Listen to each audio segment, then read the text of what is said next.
Olá, seja muito bem-vinda. Eu sou Camila Lavagnoli, sou terapeuta cristã e esse é um espaço para mulheres que desejam compreender a própria história e transformar a maneira como elas vivem, se relacionam e enxergam a si mesmas, unindo conhecimentos da ciência e principalmente a cosmovisão cristã. Eu acredito muito que tudo aquilo que não é transformado dentro de nós tende a se repetir. Por isso, toda semana nós vamos conversar sobre identidade, emoções, relacionamentos, fé e tudo aquilo que precisa ser levado à luz para que você se torne a mulher que Deus te escolheu para ser. Se esse tipo de conteúdo faz sentido para você, aproveita, se inscreve agora no canal, já deixa um like aqui nesse vídeo para que ele seja distribuído para mais mulheres e ativa as notificações para que você não perca nenhum conteúdo. Olha, o vídeo dessa semana começa com uma pergunta que eu recebi no direct do Instagram. Uma mulher me enviou uma mensagem que ficou ecoando dentro de mim. Essa mulher escreveu o seguinte: Camila, eu tenho pensamentos que me acusam o tempo inteiro. Às vezes eu acho que é Deus falando comigo. Outras vezes eu me sinto completamente esmagada. Como saber a diferença e como me livrar dessa voz de acusação que me perturba o tempo inteiro? Eu fiquei profundamente inquieta com essa mensagem, porque durante muitos anos da minha caminhada, eu também fui refém da voz da acusação. Por muito tempo, eu confundi escutar a voz da condenação com ser uma mulher santa. Eu confundi culpa, que me distanciava de Deus, com espiritualidade. E eu achei que Deus falava comigo da mesma forma que acusadores do meu passado falaram. Mas existiu uma pergunta que mudou completamente a forma como eu me relaciono com Deus. Será que essa voz se parece com a voz de Jesus?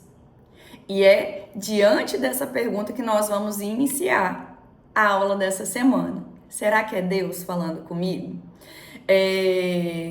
Eu te contei da mensagem dessa seguidora e eu quero te falar sobre a luta que eu tive durante a minha caminhada com essas vozes de acusação. Durante muito tempo, todas as vezes que eu errava, eu tinha uma tendência de me esconder de Deus. Porque eu achava que Deus estava decepcionado comigo. Porque eu achava que eu era uma filha má para Deus. E achava, inclusive, que os meus erros podiam me retirar da lista dos salvos, me impedir de chegar aos céus. Porque a minha visão era que para ser uma boa filha de Deus, eu precisava ser impecável. Eu precisava jejuar direto, orar de manhã, de tarde, de noite, orar de madrugada e alcançar uma lista inalcançável de itens para que eu fosse aprovada por Deus. Então, eu confundia culpa com convicção de salvação. Eu confundia vergonha com arrependimento, porque quando eu errava, eu me afastava de Deus, envergonhada, e achava que aquilo representava arrependimento. E eu sempre achava que aquela voz acusatória era a voz de Deus falando ao meu coração e me mostrando o quanto eu era uma filha que precisava melhorar. Mas nós precisamos começar conversando sobre o fato de que nem toda voz que fala dentro de nós vem de Deus. Eu vou usar 2 textos bíblicos aqui para te mostrar verdades incontestáveis sobre isso. O primeiro texto bíblico está em João 10, 27, que diz assim: as minhas ovelhas ouvem a minha voz, eu as conheço e elas me seguem. Jesus afirma que as ovelhas dele conhecem a voz dele. Se existe a voz do bom pastor e Jesus diz que as ovelhas dele reconhecem essa voz, significa que existem outras vozes competindo pela nossa atenção ali e nos confundindo, inclusive, sobre qual é a voz do bom pastor, não é mesmo? Nós vamos também para Apocalipse 12:10, que diz assim: Então ouvi uma forte voz no céu proclamando: agora veio a salvação, o poder, o reino do nosso Deus e a autoridade do seu Cristo, pois foi expulso o acusador dos nossos irmãos, o mesmo que os acusa de dia e de noite diante do nosso Deus. Esse texto mostra o seguinte: a Bíblia apresenta Satanás como acusador. Muitas vezes nós achamos que o objetivo de Satanás é apenas nos levar ao pecado. Mas, na verdade, ele também tem o objetivo de nos manter distante de Deus por meio da culpa, da condenação e dessas acusações que ele leva tanto diante de Deus quanto que ele traz para nós. Então, nós precisamos começar a entender que existe uma voz de acusação que atua e que não é a voz de Deus. E aí vamos falar um pouquinho sobre por que algumas vozes parecem tão verdadeiras. Eu vou trazer rapidamente uns conceitos psicológicos para você começar a entender como a sua mente funciona, tá bom? Então eu vou trazer o primeiro conceito, que se chama objetos internos, que foi escrito por uma cientista, digamos assim, da psicologia, uma autora da psicologia que chama Melanie Klein. E ela diz que pessoas muito importantes da nossa infância, elas passam a existir dentro do nosso mundo interno. Nós não carregamos apenas as lembranças delas, mas a maneira como elas nos fizeram sentir e enxergar a nós mesmos. O que isso significa? Que figuras de autoridade marcaram a forma como você lê a vida, como você escuta as vozes e como você se sente diante de situações. Vamos lá dar um exemplo. Se você teve um pai funcional, uma figuras de autoridade funcionais, quando você erra, você lembra como aquelas figuras de autoridade funcionais lidaram com o seu erro. Mas quando você teve uma criação disfuncional, é com base nessas disfunções que você lê os seus erros. Então, por exemplo, uma criança que teve uma criação funcional, quando ela erra, ela sabe que o erro dela vai ter uma consequência, mas ela não vai apanhar, não vai ser punida excessivamente, não vai ser chamada de burra, de imprestável, de incapaz, de você faz tudo errado. Muitas de nós foram criadas assim. O erro era inadmissível, não é mesmo? Então você não prestava, você não fazia nada direito. Como você tinha sido capaz de fazer aquilo? Você apanhava, você ficava longos períodos de castigo. E aí? Quando vem o erro diante de Deus, o que a gente espera? Talvez você que viveu assim, espere essa mesma punição. Esse mesmo afastamento, esse distanciamento.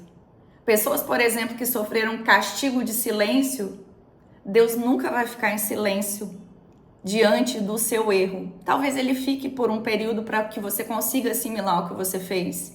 Mas Deus não vai te castigar com silêncio. E aí o que a gente faz? Nós mesmas nos distanciamos de Deus e nos silenciamos. Como se Deus não fosse mais aceitar se comunicar conosco por causa do nosso erro. Mas quem é esse Deus que eu vejo? Esse não é o Deus da Bíblia. Um Deus perdoador. Um Deus misericordioso. Essa é a imagem de quem me criou lá na minha infância. E de como essa pessoa lidava com as minhas vulnerabilidades, com as minhas incapacidades. Então nós transferimos essa imagem, esse objeto interno de quem é a figura de autoridade para Deus. E de repente nós estamos vendo um Deus punitivo, um Deus decepcionado e um Deus que é completamente diferente do Deus da Bíblia. Então nós temos um outro conceito psicológico que é importante aqui, chama introjeto. Os introjetos, eles são mensagens, valores e formas de olhar para nós mesmos que são incorporados ao longo da vida. Depois que essa forma de olhar para nós é repetida muitas vezes, deixa de parecer uma opinião do outro e passa a parecer a nossa própria voz. Um exemplo. Se você é chamada de desajeitada, você é muito desajeitada, menina. Você é muito desajeitada, menina. Você é muito desajeitada, menina. Chega uma hora que você se sente desajeitada. Já não é mais a opinião do outro falando com você. É um juízo de valor que você internaliza sobre você mesma. Quantas mulheres dizem que são medrosas, que são desajeitadas, que não sabem fazer nada, que não conseguem terminar nada, que são desatentas, que quebram tudo, que na verdade nunca foram isso. Era uma leitura que alguma pessoa fez dessa mulher. E você sabe o que é pior? Às vezes é uma transferência daquilo que nós sentimos, né? Essa mulher, ela não tem nenhum outro tipo de ferramenta emocional. Então ela transfere para você o que ela recebeu, ou mulher, ou homem, e você passa a acreditar nisso como uma verdade sobre você. Aí vamos para mais um conceito, superego. Quem escreveu esse conceito foi Freud. É a instância psíquica responsável pela consciência moral. No funcionamento saudável, o superego, ele nos ajuda a distinguir o que é certo e o que é errado. Isso é bom, né? Só que quando esse superego ele foi desenvolvido num ambiente extremamente rígido, ele se transforma num juiz interior que nunca reconhece progresso, sempre traz culpa. Então, um pequeno erro é inadmissível. Olha como é que você não consegue acertar nada. Você quebrou um negócio, nossa, sou imprestável. Nem para manter isso aqui inteiro eu consigo. E, por último, é a transferência. É a tendência de nós projetarmos em outras pessoas sentimentos construídos em relações anteriores. Muitas vezes nós fazemos isso com Deus, né? Pegamos a figura de autoridade, o pai, a mãe, a avó, um professor, um líder espiritual, e nós transferimos para Deus e começamos a imaginar, como eu falei lá no começo, um Deus distante, imprevisível, punitivo, né? Porque essa foi a experiência que nós tivemos com pessoas importantes da nossa história. Então, nós passamos a acreditar que Deus está dizendo que nós nunca mudamos, que nós nunca acertamos, que é melhor nós nos distanciarmos, que talvez nós não sejamos salvas, né? Nós estejamos perdendo a nossa salvação, quando na verdade nós podemos estar ouvindo uma voz aprendida na infância, pensando que essa voz é voz de Deus, né? Então nós precisamos trazer um outro conhecimento aqui científico para nos ajudar a questionar isso. Pensamentos não são verdade. Pensamentos não são verdades. Você já pensou se tudo que você pensa fosse verdade? Mas às vezes a gente não pensa sobre os nossos pensamentos, nós simplesmente aceitamos esses pensamentos.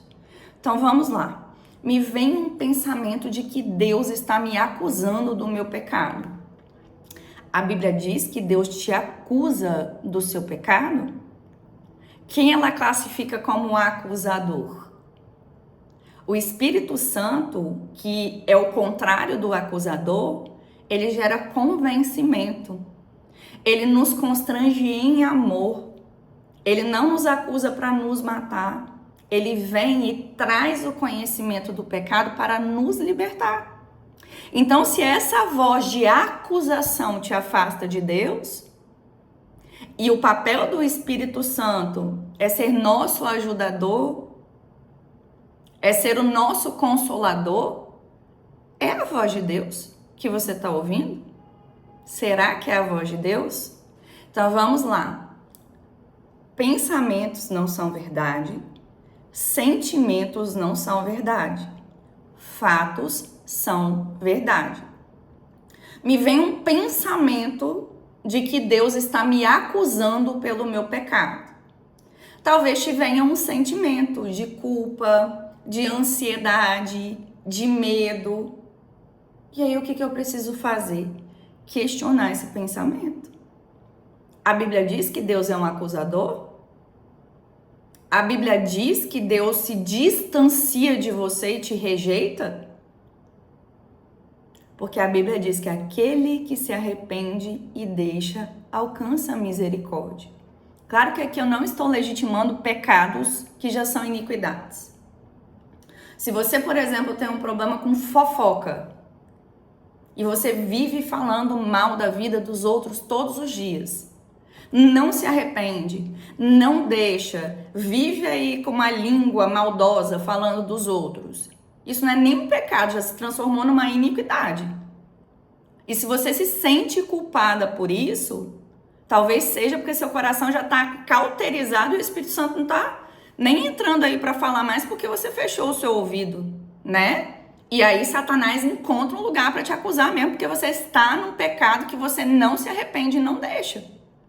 Mas aquele que se arrepende e deixa alcança misericórdia até para sua iniquidade. Se você decide se arrepender e deixar, você alcança misericórdia. Porque nós precisamos pensar nas brechas abertas, né? Nas iniquidades, naquilo que a gente não se arrepende e não deixa. Não é sobre isso que eu estou falando. Estou falando sobre erros que todo ser humano comete. E aí, eu quero trazer um exemplo de sobre como Deus realmente fala. Vamos lá para João 8, de 10 a 11. A mulher adúltera. Jesus fala assim: mulher, onde estão aqueles teus acusadores? Ninguém te condenou? E ela respondeu: ninguém, Senhor. Então, Jesus disse: nem eu te condeno. Vá e não peques mais. Jesus não passou a mão na cabeça dela e falou assim: ai, tá tudo bem, querida, esse pecadinho aí todo mundo comete. Não foi isso. Jesus disse: nem eu te condeno, vá e não peques mais. Não fica abraçada com o pecado, não. Mas eu não vou te condenar, eu vou te perdoar pelo seu arrependimento. Você alcançou misericórdia, porque aquele que se arrepende e deixa, alcança misericórdia. Vamos lá para Pedro? Pedro caminhou com Jesus. Pedro era discípulo de Cristo. Pedro caminhou com o Verbo encarnado, com Jesus, o Verbo encarnado, aqui na terra, por 3 anos. E Pedro negou Jesus. Pedro errou. O medo de Pedro, o coração dele que ainda precisava se converter, fez com que Pedro negasse o Cristo com o qual ele andou. E aí Jesus, em João 21, 17, ele vai até Pedro e ele pergunta: Simão, filho de João, tu me amas? Pedro, tu me amas? Pedro, tu me amas? Jesus quis restaurar a identidade de Pedro antes de devolver a missão a ele. Então essa voz acusatória que diz que Deus não quer mais saber de você se parece com a voz de Jesus, que mesmo tendo sido negado por Pedro, foi até Pedro para restaurar a identidade dele? Será que essa voz acusatória se parece com a voz do Cristo, que se importou em restaurar Pedro e converter o coração dele? Vamos lá para a mulher samaritana, João 4, 29. Os samaritanos e os judeus, eles eram inimigos. E Jesus disse que era necessário passar por Samaria, certo? Essa mulher estava lá no poço ao meio-dia, buscando água, na hora mais quente do dia. Por que ela estava lá ao meio-dia? Provavelmente porque era mal falada na cidade, não queria encontrar com as outras pessoas que estavam buscando água, com medo de ser julgada. Quantas de nós nos escondemos com medo do julgamento das pessoas?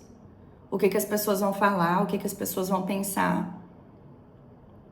Mas Jesus se apresenta como a fonte da água da vida para essa mulher.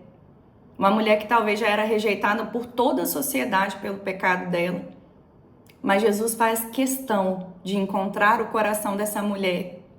E no final ela diz: vinde comigo e vede um homem que me disse tudo quanto tenho feito. Será porventura esse o Cristo? Jesus conhecia toda a história dessa mulher. Mesmo assim ele permaneceu. E essa mulher evangelizou toda uma comunidade. Esse Cristo, ele é a voz da verdade. Será que a voz que tem te acusado parece com a voz desse Cristo? Vamos lá para Lucas 19:5. Zaqueu, cobrador de impostos, certo? Zaqueu devia ser muito odiado e ele devia ser um homem corrupto, convenhamos, né?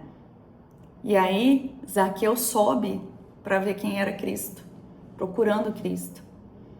Jesus vê aquele homem e fala: Zaqueu, desce depressa, porque me convém ficar na tua casa.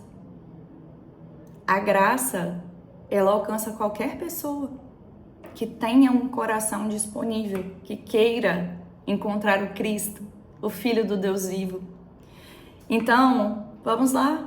A voz que você escuta parece com a maneira que Jesus tratava as pessoas? Então, vamos lá. Como discernir a voz da acusação? A acusação, ela humilha. O Espírito Santo corrige. A acusação produz vergonha. O Espírito Santo produz arrependimento. A voz da acusação te afasta de Deus. A voz do Espírito Santo te aproxima de Deus. A voz da acusação ataca a sua identidade. Você é uma péssima filha, você não deve ter nem salvação. Deus deve estar decepcionado com você. A voz do Espírito confronta o comportamento. Filha querida, não foi para isso que eu te chamei, filha. Se arrepende e deixa, você é preciosa para mim. A acusação diz: você é péssima, você é uma pecadora, você não vale nada. E a voz do Espírito diz o seguinte: isso precisa mudar. A voz da acusação produz desespero e a voz do Espírito produz esperança. Então, Romanos 8:1 diz o seguinte: agora, pois, nenhuma condenação há para aqueles que estão em Cristo Jesus. A ausência de condenação não significa ausência de correção.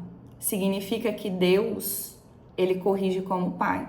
E eu quero te dar um exemplo, bem, que para mim faz muito sentido quando eu penso sobre isso, que é o exemplo de Davi. Davi era um homem segundo o coração de Deus. Mas Davi, quando foi para o lugar errado e deixou de seguir aquilo que Deus tinha para ele, Davi pecou severamente. Se deitou com Batseba, mandou Urias para frente de batalha. Davi, ele teve atitudes horríveis. E aí vamos pensar como é que Deus manda mensagem sobre essa atitude horrível? Quando o profeta vai até Davi, ele chega como? Davi, você não presta. Você é um nojento. Você é um homem inescrupuloso. Como é que você conseguiu fazer, vou usar até uma miséria dessa, Davi? Como é que você conseguiu ter uma atitude deplorável dessa? Foi assim que o profeta chegou? O profeta, né, que naquela ocasião o Espírito Santo, ele se manifestava através de algumas pessoas. Então o profeta que carregava o Espírito de Deus chega para Davi e fala o seguinte: Davi, tinha um homem que só tinha uma ovelhinha. E um outro homem que tinha muitas ovelhas, ele pegou essa única ovelhinha desse homem. O que deveria acontecer com esse homem? Davi, na hora, esse homem devia morrer. Davi, esse homem é você. Olha a voz do Espírito. Olha a voz do convencimento. E isso gerou arrependimento no coração de Davi. Isso levou ele a jejuar, a prantear e a reconhecer que ele tinha se desviado do caminho.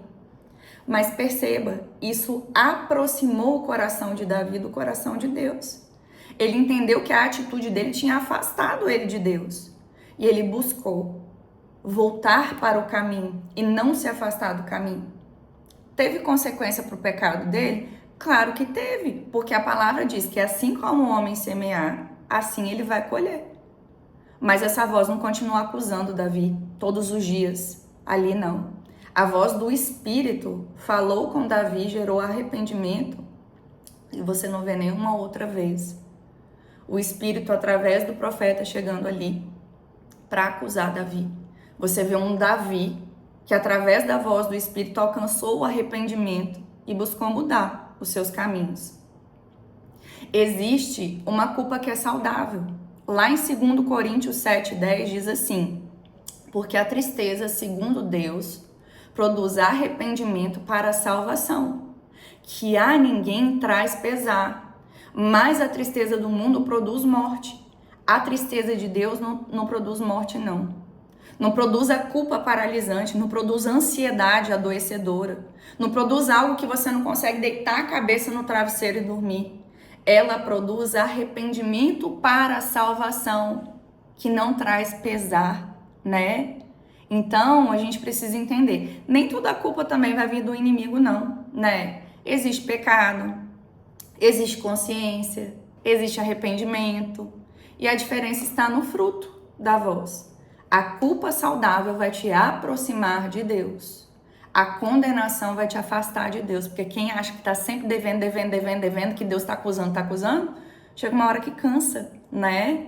Então, vamos voltar aqui à pergunta inicial. Diante de tudo isso que eu falei até agora, será que é Deus falando com você? Então, antes de perguntar se um pensamento acusatório é verdadeiro, talvez você tenha que se perguntar o seguinte: essa voz se parece com Jesus? Essa voz se parece com a forma como Deus, durante toda a Bíblia, escolheu se aproximar do homem? Essa voz se parece com a voz de Deus que desde lá do Éden procura o homem, mesmo em meio ao pecado dele? Porque Deus procurou Adão e Adão se escondeu, mas Deus foi em busca de Adão. Então, Jesus disse o seguinte lá em João 14:9: quem vê a mim, vê ao Pai. Lembra de como Jesus tratou os pecadores? Lembra de um Jesus que sempre condenou o pecado, mas chamou o pecador ao arrependimento para salvação? O arrependimento verdadeiro gerado pelo Espírito, ele produz vida. Ele nos aproxima de Deus. Ele nos faz querer sermos mais parecidas com Jesus. Ele nos faz querer sentar no pé do papai para falar: pai, eu não consigo. Tá difícil para mim, me ensina o que eu tenho que fazer. O que eu faço? Talvez você não teve referências saudáveis para te ensinarem o que fazer nos seus momentos de dor. Por muitos momentos eu não sabia também o que fazer diante de Deus. E eu aprendi a pedir: papai, me ensina. Você que é mãe, quando seu filho pede: mamãe, me ensina a ligar na tomada, você não tem prazer de ir lá, quando ele já está com a idade apropriada, e ensinar ele como que liga na tomada, quais são os perigos, qual é o cuidado que ele tem que ter? E a Bíblia diz que nós que somos más sabemos dar boas dádivas aos nossos filhos. Então quem dirá Deus, que é o Pai perfeito? Se eu tenho o prazer de ensinar as coisas à minha filha, e a Bíblia diz que eu sou má, imagina Deus, o prazer que Ele tem quando nós nos assentamos aos pés dEle e falamos: papai, me ensina. Não tenho referência sobre isso, me ensina a ouvir a sua voz.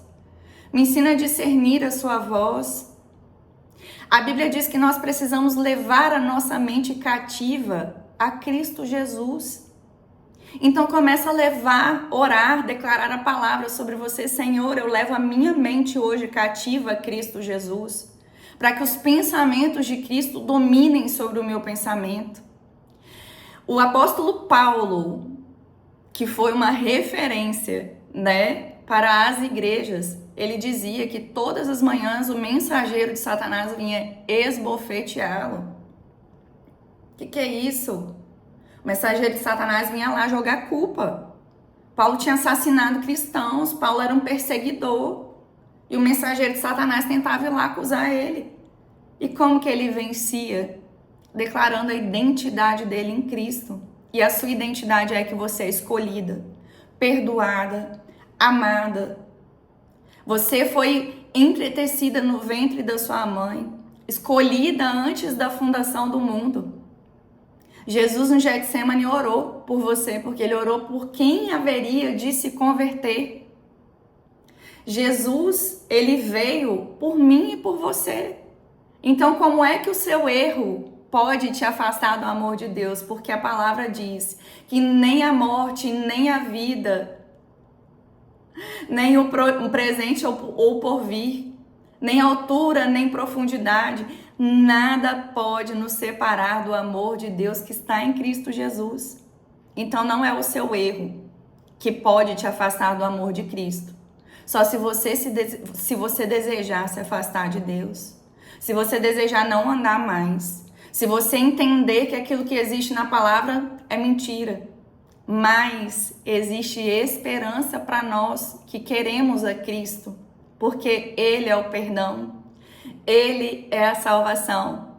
Então, se uma voz ela destrói, humilha, te afasta de Deus, ela não reflete o caráter de Cristo. Mas se ela confronta, se ela conduz ao arrependimento, à esperança, ao retorno ao Pai, e se ela se aproxima da maneira como Jesus tratava aqueles que se encontravam, é a voz do bom pastor te chamando de volta. Esse é um assunto muito precioso, não é mesmo? E eu quero terminar te contando que eu escrevi um material muito precioso que se chama Vencendo a Voz da Acusação. Ele tem mais de 70 páginas muito completas, com exemplos muito práticos sobre esse assunto. E eu tô deixando aqui o link desse livro digital nos comentários, caso você queira se aprofundar ainda mais nesse assunto. Quero te agradecer por ter chegado até aqui e te convidar a compartilhar esse conteúdo nas suas redes sociais, compartilhar com uma mulher que Deus trouxer ao seu coração, porque nós, filhas amadas de Deus, merecemos estar pertinho do Pai e discernirmos a voz do bom pastor falando conosco. Te desejo muitas bênçãos, que você esteja cada dia mais perto do Pai que te ama e que te escolheu. Que Deus te abençoe e até o próximo vídeo.